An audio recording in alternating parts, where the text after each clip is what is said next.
Hey everybody, this is Grace. In this video, I'm going to add more to the last one about the road raging woman. She's around my age, by the way. Yeah, road rage. And she on the road and very entitled and all that. And now look at all this. Look at all this. What is this? So this is the problem with this road, is people parking like that. And apparently they can, because bad city planning, road planning, whatever. Yeah, and they don't have no parking on those. So now I wonder what would happen if an emergency vehicle had to get through there and couldn't make it through there. Yeah. Anyway, that would be bad. I don't know why this person's going so slow. What are you doing? Come on.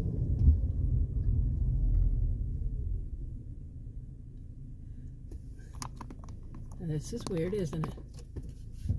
That's the kind of vehicle, similar, the color, I would just say. Now, that didn't make any sense, did it, at all? That didn't just stopping like that. But that kind of one that started all this off. Okay, I'm not saying it's that car, it's that kind of SUV. Okay, what are you doing? Really now? Can you see this? Seriously. Now, this is such a good example of the weirdness I see. And that's a light one. That's not as bad as some of the stuff I've seen. And I don't know if this person is coming back around. No, it's a different person. But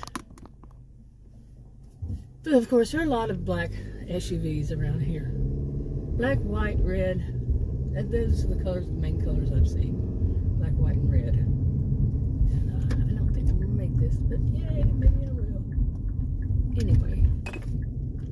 It's still green. But, so, Adam and I were traveling home from a store, a convenience store, a big convenience store called Racetrack. Okay, so, it was about a month ago. I write stuff down because when these $1.25 Dollar Tree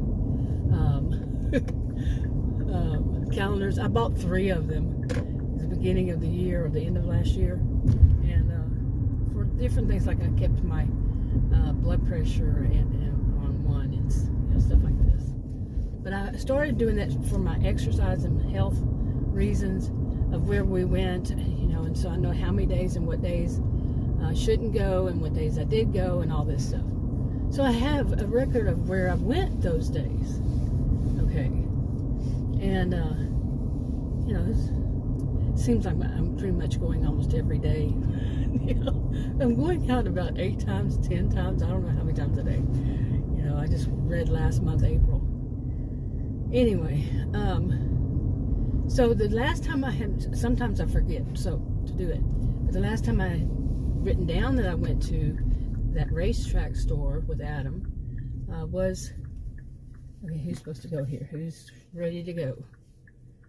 I don't see anybody. Okay. Yeah. That always gets me at this light. It's very confusing. But anyway, so, and it was about a month ago. A month and a half, actually. And somewhere around there. So, that might be the time that somebody followed us home from that racetrack. They did. They followed us all the way down that long road right there, all the way through the neighborhood, all those windy roads and all that. And I kept watching them because I was the one driving. And I kept seeing, it was dark outside, and I kept seeing their lights in my rearview mirror, my side mirrors. I'm finally calling them side mirrors. I used to just call them the right and the left, or the left rear view mirror. Yeah, oh well. But anyway, so I could see him, and I'm like, this is weird. And he was in the passenger seat, and I was like, no, they followed us all the way from there. No, something's not right about that. Now, I'm a sociologist. I taught at college and university. I actually taught a lot of criminal justice majors, people who were going in to become police officers. Not all. It wasn't everybody in the class. But the classes I mentioned, they they have to know that, or they need to know that stuff. So anyway, so I'm a person. I was also taught to be well aware of your environment. I'm trained in research, observation, so I'm going to be aware of what's going on. Not perfect at it. I don't want to say that and all of a sudden somebody run out in front of me. You know what I'm saying? Because I'm going to be tested with everything. But my hand is sticky. If you wonder what I'm doing, and I got one of those wet wipes kind of thing. I'm allergic to alcohol things, so it wipes. So these are Huggies baby wipes. I mean, you can use them for baby wipes. So okay, let's get back on it. Why is my car SUV not? I turned the vents off the other day for. Oh well. Anyway, yeah, real life is happening during this video. But anyway, so what was I talking about? All this stuff. Gotta get in this other lane. And I need to turn there, so that's not gonna be good. I got that blocked off or something. Couldn't see. Anyway. Yeah, the person in front is from Texas A&M. How cute. But anyway, what was I talking about all this? About the woman that was the road rager. I wanted to get back to that part. Road raging and all. And well, first I was talking about this part. Oh, tell me we don't have to change lanes once again? Really? I think I'm going to go this way and go through that parking.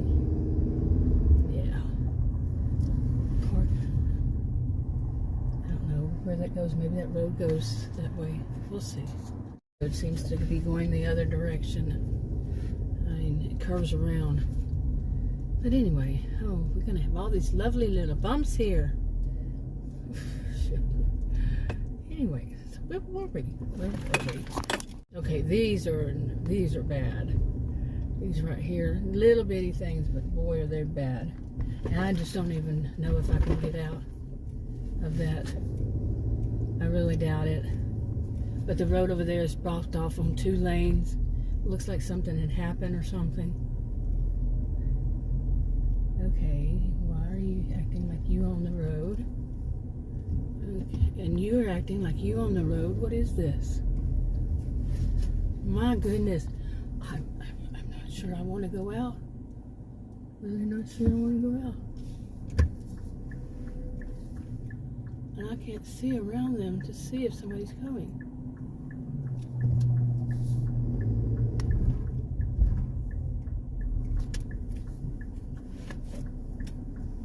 All right, you got to see me get across that street. This is perfect timing because I want to talk about some this kind of thing. Hopefully, all these roads won't be. Because this woman that pulled out from the right, she thought she owned the road, and she was trying to pull out, and you're not going to do it. And that's the whole thing. She was pulling out from the right. The woman that did the road rage thing was pulling out from the left, and I mentioned that in that video. I don't think that's that woman. But she was pulling out from the left, and she was backing out of a house. Well, later on that day, and she backed out basically into both lanes. And then she said she saw me. She knew that I saw her backing out. How does she put it? I guess that way.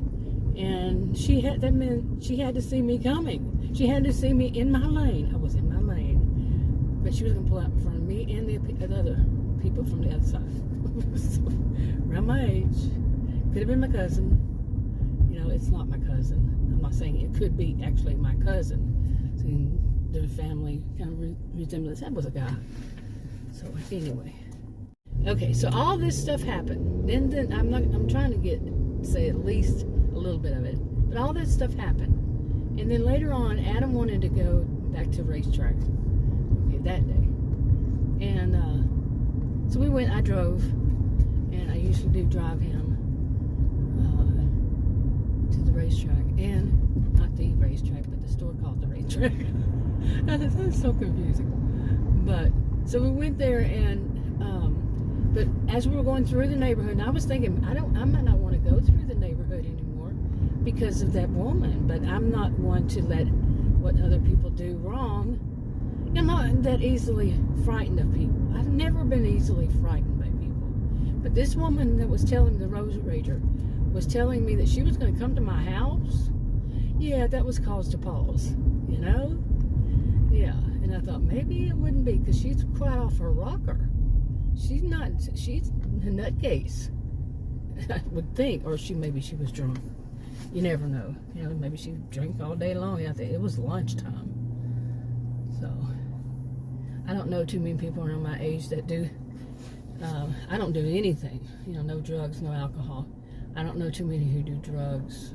I don't know anybody. Yes. You never know, right? But who would? Anyway.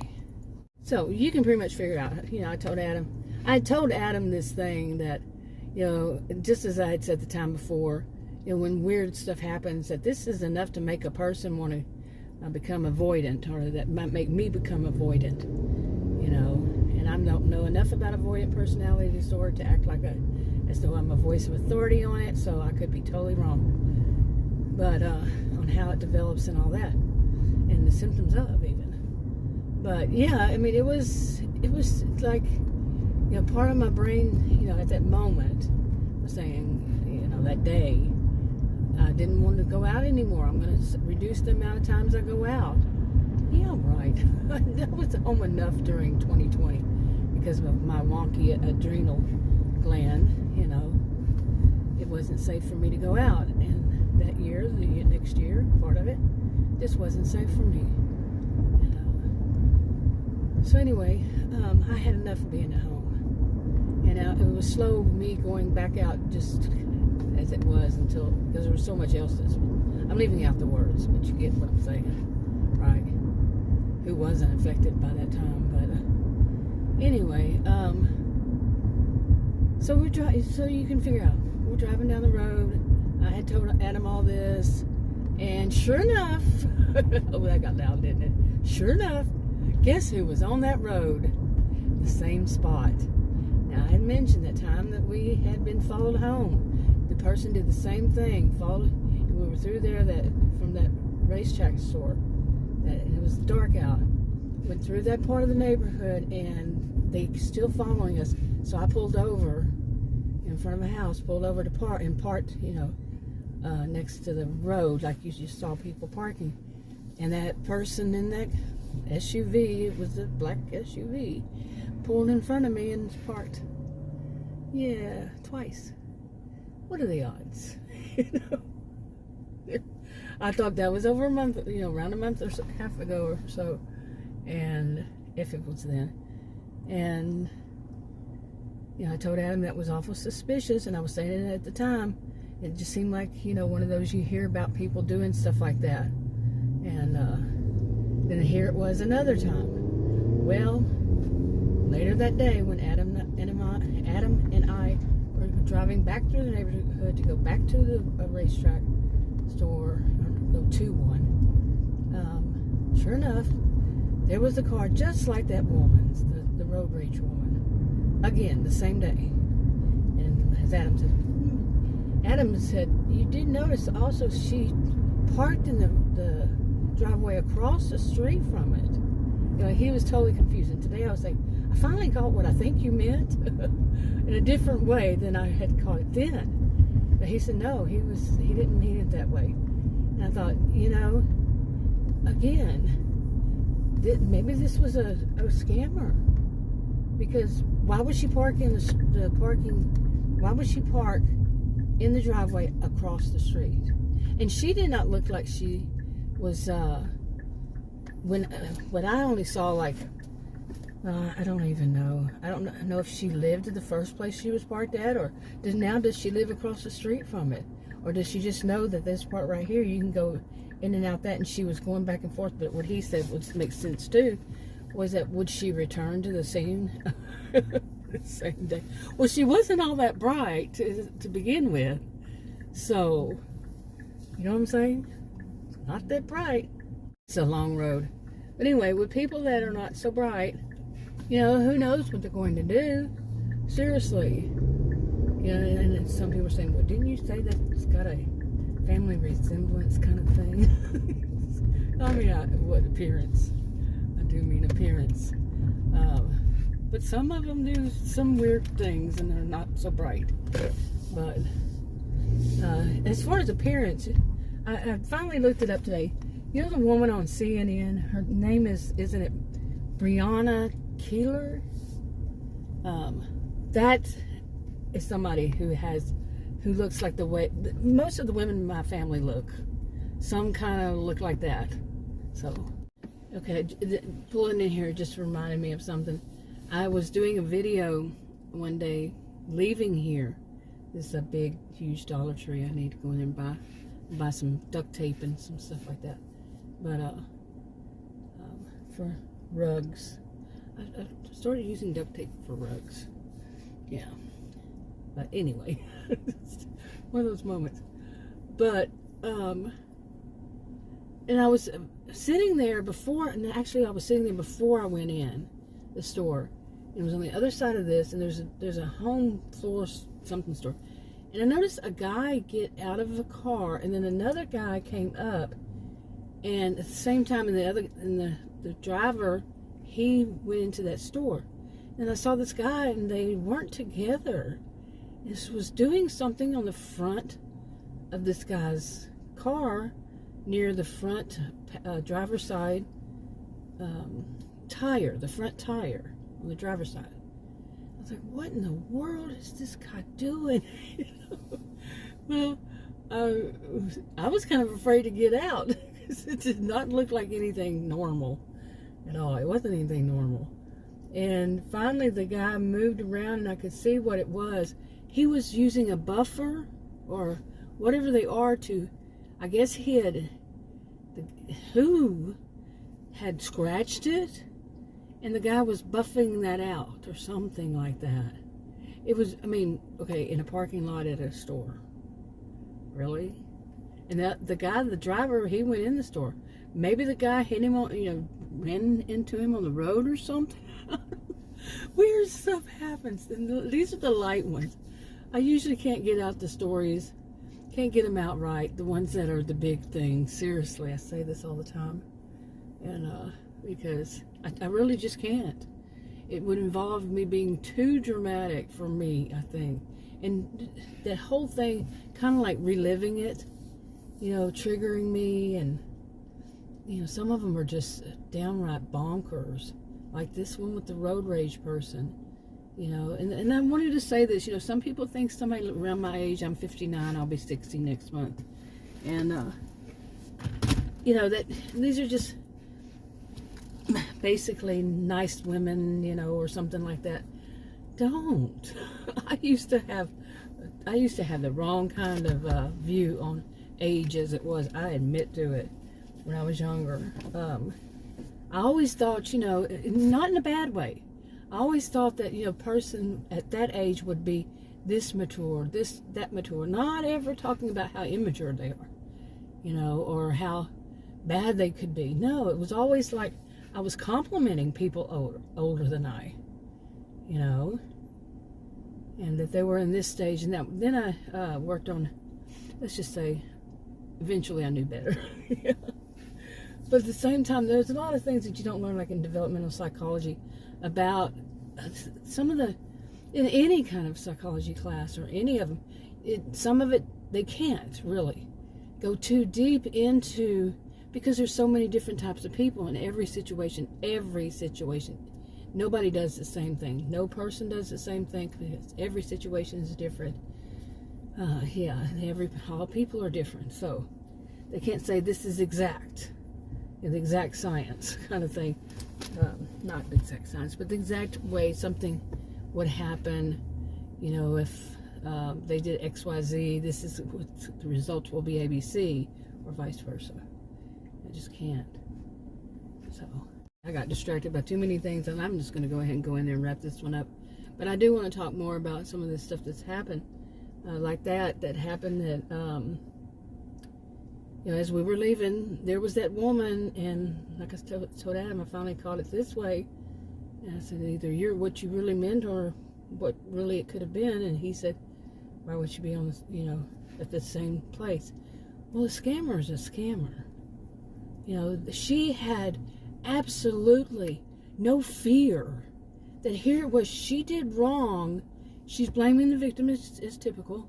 Someone with narcissistic, histrionic kind of behaviors, it's typical. In my view, in my experience. And she had absolutely no fear that I was calling the cops. And I had my window rolled down because she had rolled hers down, was yelling at me. I said, I'm calling the cops. So she knew. And then she tried to follow me through the rest of the neighborhood. I say that, but it was one road. And to follow me home, just as the other people did. And I pull over, and she was parked behind me. And this woman was, actually, I look up, while I was on 911 talking to them, I look up in my rearview mirror, and she waved at me, and then she started dancing. I'm not kidding. She was off her rocker. I'm being polite by saying off her rocker. But when people have no fear, there were other things going on. I'm leaving it out. But she had no fear. When somebody has no fear. And then there was another part of whenever she left, she said she had an appointment. She come up beside me, after following me and stopping behind me on the side, parking, waiting for me to move again so she could follow me home. Wasn't going to happen. And so she pulled up next to me. I'm on the phone with 911. I hold it up, and they heard her say exactly. I said, she just come up beside me and rolled down her window. And I held it up so they could hear what she said. I have an appointment. I'll be at your house at 2 o'clock. A total stranger. She doesn't know where I live. She was trying really hard to find out. I still say, mine after teaching and all that, is that it was some form of a scam, or she had been drinking or something. Maybe. Or just she's off a rocker. Yeah. Could be many things, really. But anyway, I'm going to go in there. I'll talk to you on another video. Bye.